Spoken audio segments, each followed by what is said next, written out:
Ici, donc, ce sont des cellules qui forment des colonies. Donc c'est une algue microscopique.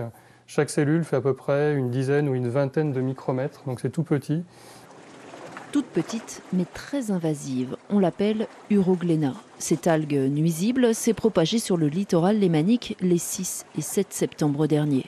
Le lac Léman a alors changé de couleur et d'odeur pendant plusieurs jours. Dans les laboratoires de l'INRAE à Thonon, les échantillons sont en cours d'analyse et les scientifiques disposent déjà d'explications précises. Pour cela, il faut revenir 2 mois auparavant, en juillet.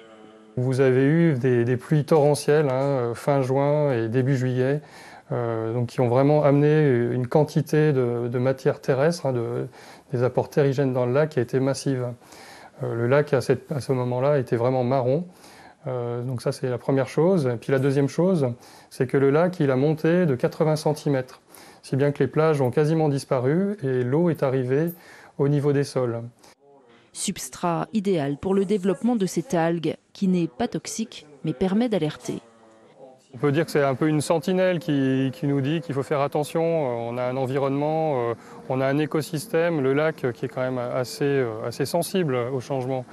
On a une urbanisation de plus en plus importante dans la région. On a des pluies qui vont être de plus en plus fortes, de plus en plus torrentielles.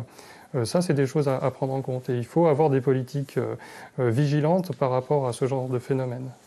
Protéger le littoral et le bassin versant, l'utilisation thermique du lac aussi, c'est le message que souhaitent faire passer les scientifiques. Autant de phénomènes rares qui risquent de se multiplier avec le réchauffement climatique.